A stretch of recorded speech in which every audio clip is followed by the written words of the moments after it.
Halo semuanya, welcome back di Creatinfo. Masih bersama aku Adifa. Makasih yang sudah klik video ini. Jangan lupa klik tombol subscribe, like, comment, share, dan jangan lupa klik loncengnya supaya kalian selalu update video terbaru dari kami. Jadi guys, di malam Jumat ini aku akan menemani kalian dan mengajak kalian untuk mengeksplor legenda-legenda hantu di Indonesia. Sebenarnya aku nggak paham banget tentang cerita-cerita mistis kayak gini. Ya masih dibilang masih awam banget lah ya. Cuma aku tuh dari dulu suka aja denger-dengar cerita horor, nonton film horor, pokoknya yang berbau-bau mistis aku suka aja gitu. Walaupun dalam hati aku tuh kayak takut banget. Tapi rasa penasaran aku tuh lebih besar daripada rasa takut. Jadi ya gitu deh, tetap aja aku cari. Namanya perempuan ya guys, suka kepo-kepo gitu. Nah, daripada nunggu dan makin penasaran, langsung aja yuk kita lihat makhluk-makhluk di dunia lain. Yang pertama ada pocong. Nah, pocong adalah jenis hantu yang berwujud guling. Kayak yang suka kalian peluk deh kalau malam tuh. Nah, di Indonesia ini, hantu semacam ini dikenal pula dengan hantu bungkus. Kepercayaan akan adanya hantu pocong hanya berkembang di Indonesia, terutama di Pulau Jawa dan Sumatera. Walaupun penggambarannya mengikuti tradisi Muslim, umat beragama lain pun ternyata mengakui kebenaran hantu ini. Penggambaran pocong bervariasi, dikatakan pocong memiliki wajah yang berwarna hijau dengan mata yang kosong. Penggambaran lain juga ada yang bilang kalau pocong berwajah rata dan memiliki lubang mata yang berongga atau tertutup kapas kayak mayat gitu deh.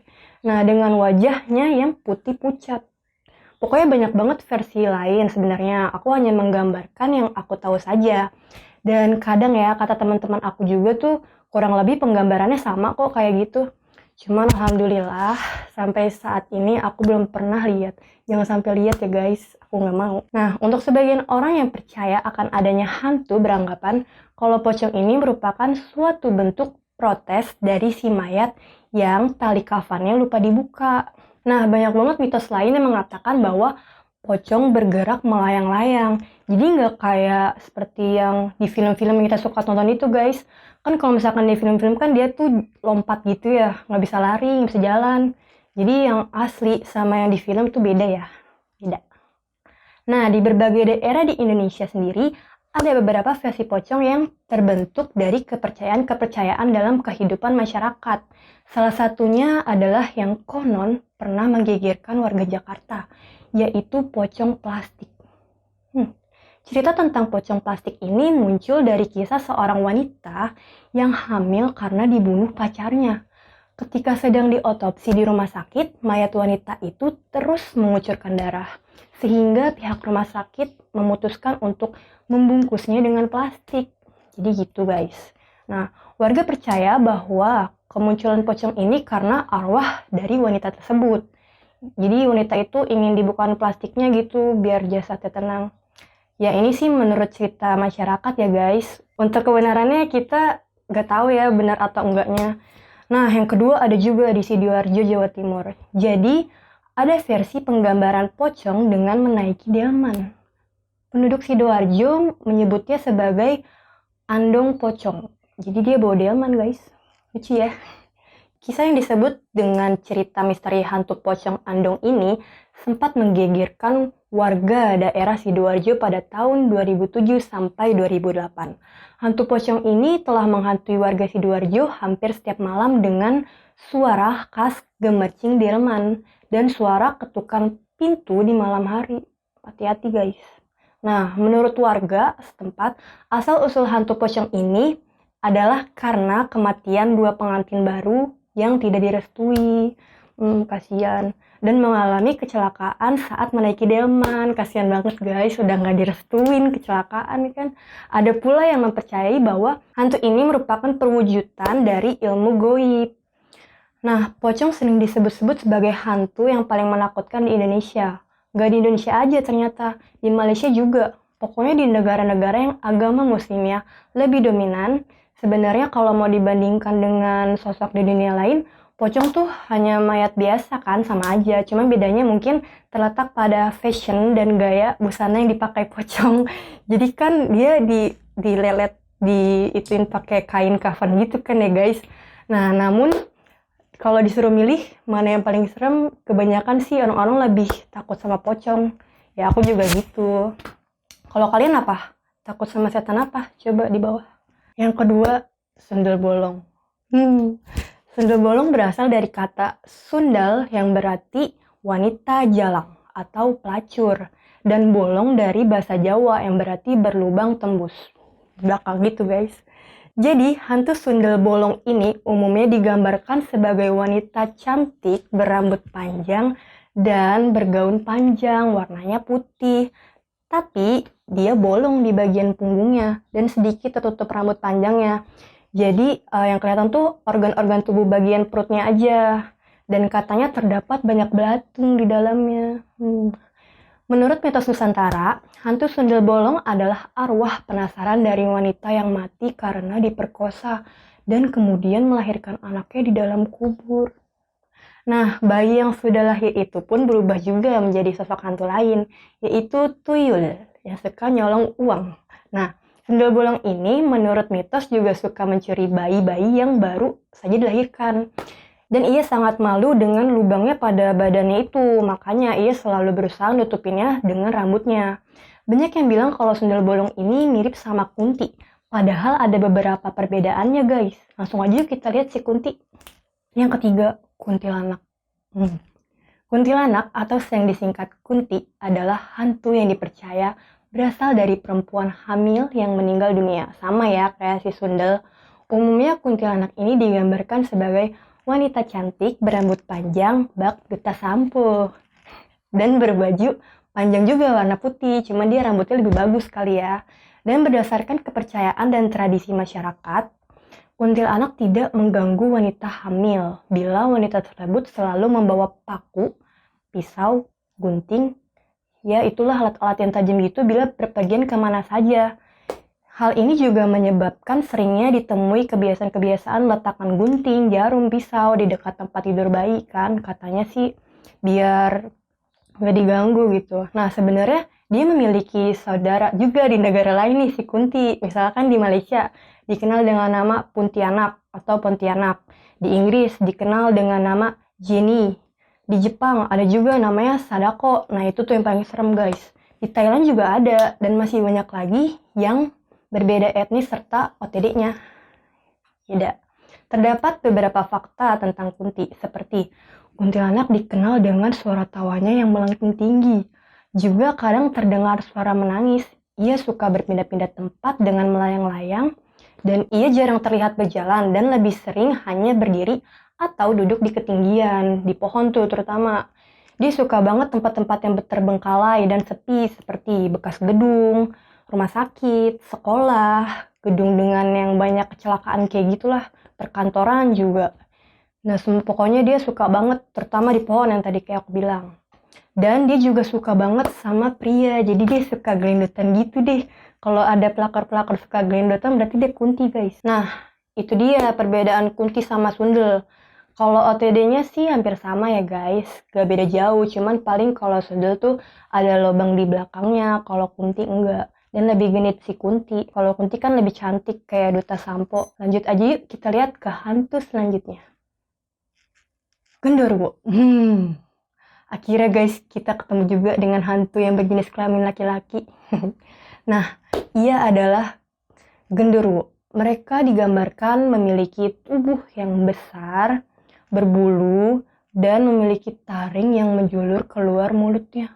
Habitat hunian kegambarannya adalah batu berair, bangunan tua, pohon besar yang teduh tuh, pohon besar yang teduh, dan sudut-sudut yang lembab dan sepi. Asal-usul genderuwo dipercaya berasal dari arwah orang yang meninggal secara tidak sempurna. Bisa akibat dia bunuh diri, atau penguburan yang tidak sempurna, atau dia kecelakaan sehingga arwah orang tersebut jadi penasaran gitu dan belum mau menerima kematiannya. Genderuwo tidak dapat dilihat orang biasa, tetapi pada saat tertentu dia dapat menampakkan dirinya apabila ia merasa terganggu. Katanya sih nggak semua genderuwo jahat, ada juga yang baik. Kalau genderuwo baik ini tergantung bagaimana sikap manusia. Ya, apakah mau berteman atau bermusuhan dengan si genderuwo itu. Nah, menurut kepercayaan masyarakat juga, mereka akan mengubah fisiknya menjadi manusia dan menghamili perempuan. Hati-hati ya kalau mau tidur baca doa. Nah, genderuwo dipercaya sebagai sosok makhluk yang iseng dan cabul. Karena kegemarannya itu menggoda manusia, terutama kaum wanita. Anak-anak juga dia suka goda-godain tuh. Nah, genderuwo kadang suka menepuk pantat perempuan, ngelus-ngelus tubuh perempuan, ketika sedang tidur lagi. Bahkan sampai memindahkan pakaian dalam perempuan ke orang lain, iseng deh, pokoknya iseng banget tuh. Nah, kadang dia suka muncul dalam bentuk makhluk kecil yang berbulu yang bisa tumbuh membesar dalam sekejap. Genderuwo juga gemar melempari rumah dengan batu kerikil di malam hari. Dan yang paling utama adalah dia suka menggoda istri-istri kesepian yang ditinggalkan suaminya atau para janda. Bahkan kadang genderuwo bisa sampai melakukan hubungan seksual dengan mereka, amit-amit ya guys. Nah, dari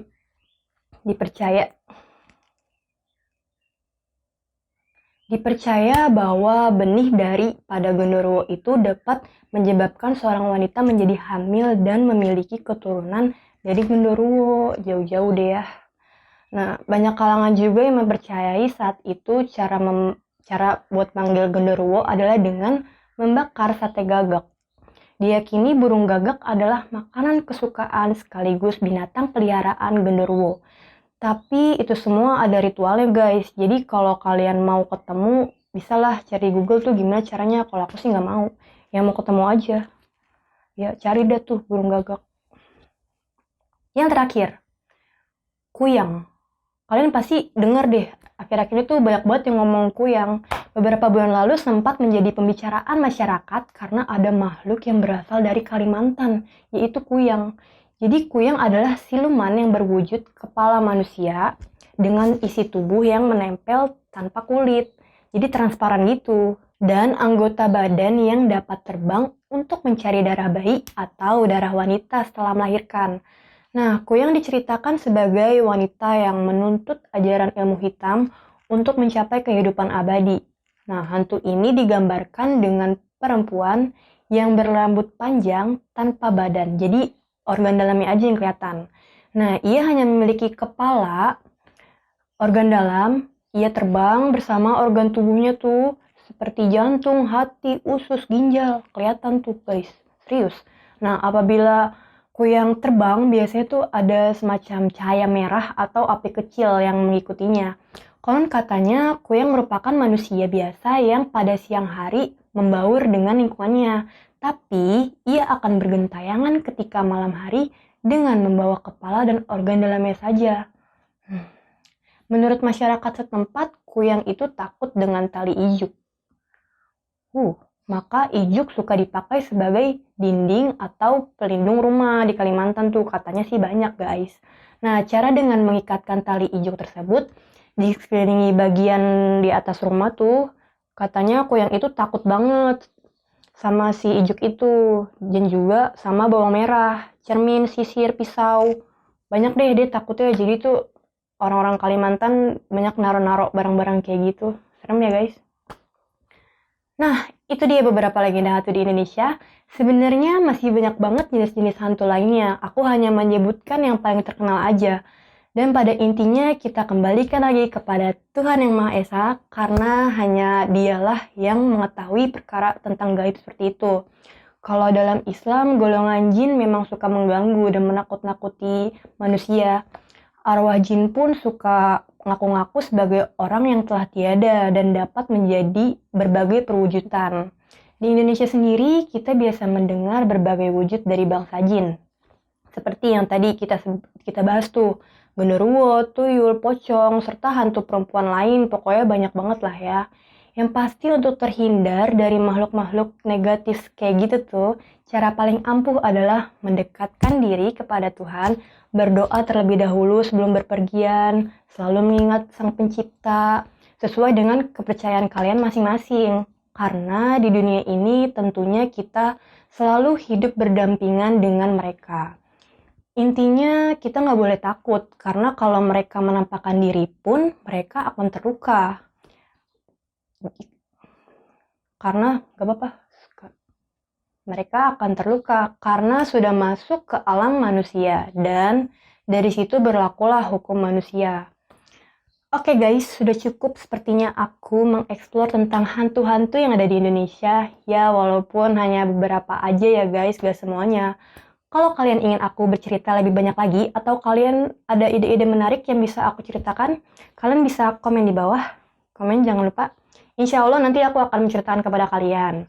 Dan mohon maaf apabila ada kesalahan dalam perkataan atau perbuatan. Makasih yang udah nonton video ini dan jangan lupa tetap stay tune di channel Kreatinfo. Subscribe jangan lupa. Nyalain loncengnya. Sampai bertemu di video selanjutnya. Bye.